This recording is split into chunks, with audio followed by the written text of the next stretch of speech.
So just to review, your annotated bibliography requires 5 entries.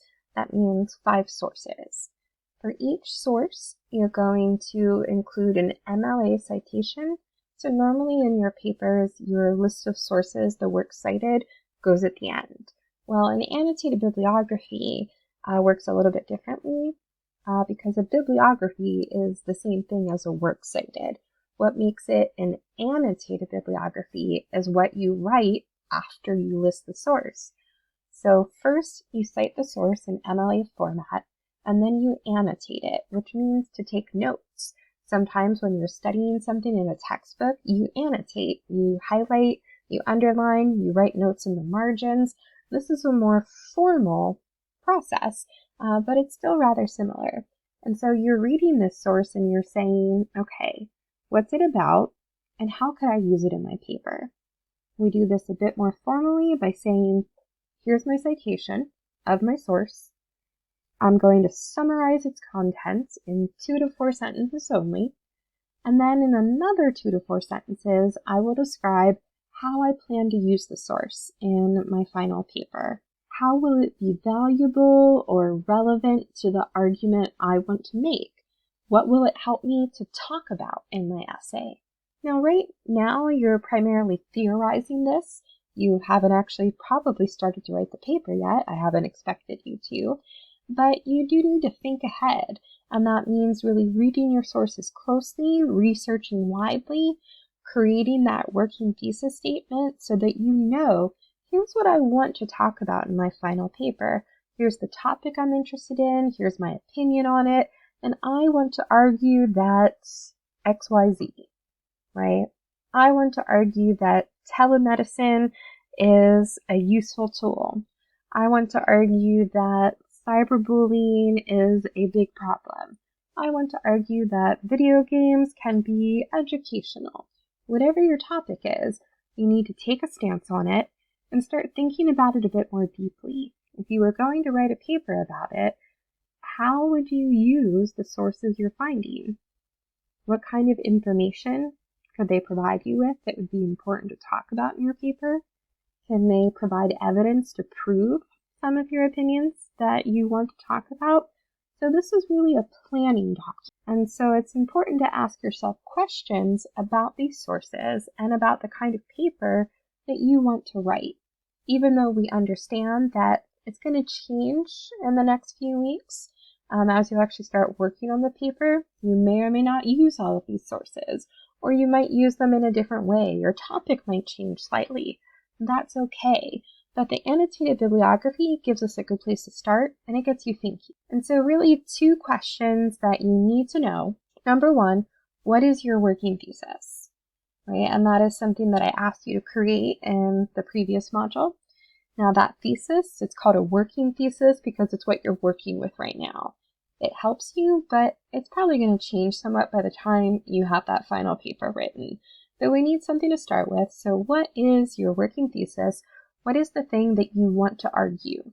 Right? It must be a statement essentially of opinion that you plan to back up with evidence, with sources, but that ultimately someone could disagree with. That's what makes it an argumentative thesis. And then that second question, you're going to ask this of each of your 5 sources. How can this source help me prove that thesis in a paper? Now, when we learn about writing the argumentative paper, we'll really dive into this more deeply, what kind of evidence you should use, how you can make sure that your voice is strong even while you use credible sources to back it up. But right now we're brainstorming, and you're going to tell me in the annotated bibliography, here are 5 sources I found. 2 of them are academic, at least, and then here's how I think they could help me write a paper. Right? So it differs from the critique. The part that's the same is you first summarize the source, right? But then you move on to this other step, this different step that asks you to think about the kind of paper you want to write and how these sources you found can help you do it. And so first, cite and summarize. Make sure you cite your source according to MLA style. And so it's just like a works cited page. You follow the MLA format, but the next step is underneath that citation. Instead of just moving to the next source, you talk about the source, you annotate it. So first, I summarize my source in 2 to 4 sentences. Your summary could be shorter than this. It depends upon what you've taken away from it. But I mention the author, some of his background, and what he's writing about in this article.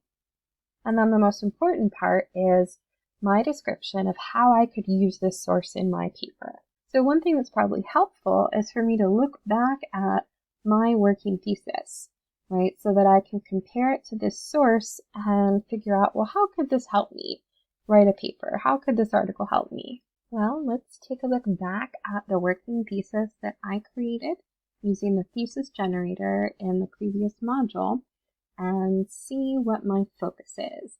Now, this thesis could change over time. It could even change by the time I write my introduction to the annotated bibliography. But right now, having that working thesis is key because it helps me to look at my sources and consider, if this is my argument, if this is the thing that I want to prove, I need to read the source with that in mind, and in my annotation explain how this source will help me explain this. So my working thesis was that while video games can be just for entertainment, people should consider them as a more serious art form because they can have in-depth stories about complex themes, much like works of literature. They are interactive and can engage the player in making ethical and moral choices, and they encourage players to think critically and empathetically. And so remember, with the thesis generator, this encouraged you to not just have a really simple thesis, but to consider, what's my topic, what do I want to prove about it, and what are my reasons? So my topic was video games. My opinion was that, okay, they're not just entertainment, they can be a very serious art form, and what are my reasons for thinking that I'm going to cover in my paper in hopes of persuading my reader? Well, my list at the end there. So my hope is that the sources I'm finding can help me support those reasons, can help me find evidence. And so that's what in your annotated bibliography you want to talk about. Cite your source, summarize it, but then move to, how could this source help me write a paper? How could this source help me prove my thesis? And so let's see what I came up with a different source. So I'm not going to read all of this to you. You can pause and take a look at it if you want to. I'll also provide it as an example later in the module.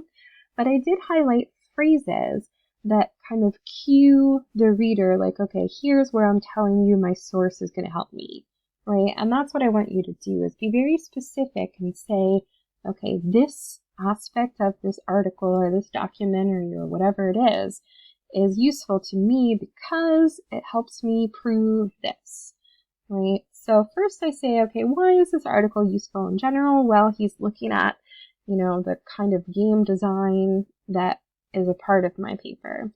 But I mentioned specifically something that he talks about that I could include in my paper. I say I could incorporate his definition of games toward the beginning of my paper to emphasize the importance of player choices, right? Because my whole thesis is all about how games can provide players with tough choices that make them think more critically and, really consider their ethics. And so having a working definition of how games can do that from a reputable source, that would probably be a good part to put in like my second paragraph of my paper. You don't have to be that specific yet, but that's what I want you to eventually be working toward, is really thinking concretely about how you can use sources to help you make the points that you care about. So I go on to mention other specific things I've noticed in his article. Give me specific examples. So I say he brings up an especially valuable point for my argument when he says this, right? And I explain it, and I include a quotation from him.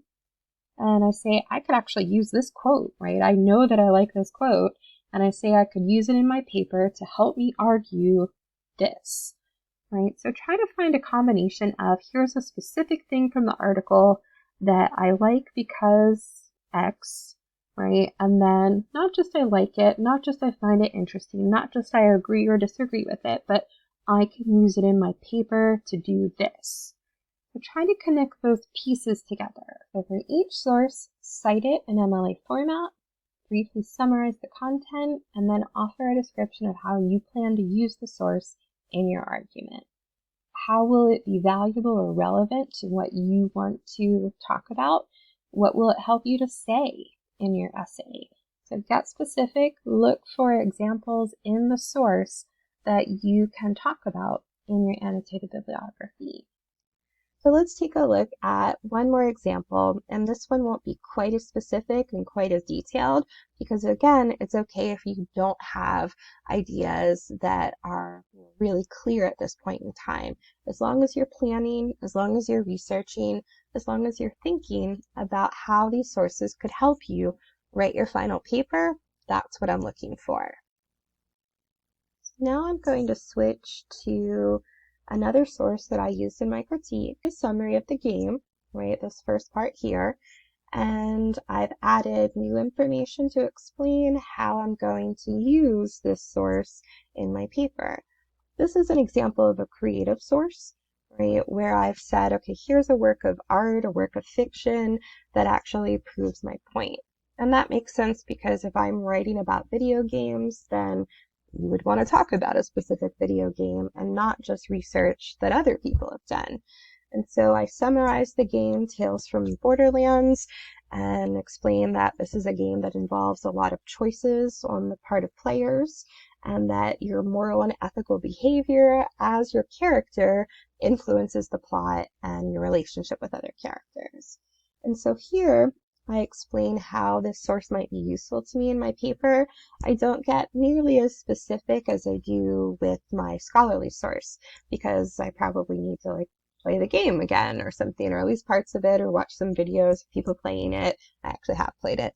And then I would be able to gather more data. But at this point in time, as I write my annotated bibliography, I don't know the specific things I want to quote, and that's okay. So here I'm just theorizing and saying, this is how I think it's going to help me. So I say for my paper, I will use this source as an example of how moral and ethical choices are increasingly featured in video games. I will discuss specific decisions that a player is faced with in the game that serve as evidence of the complex situations that players find themselves in. And I will study the game's own data about how many players make particular choices.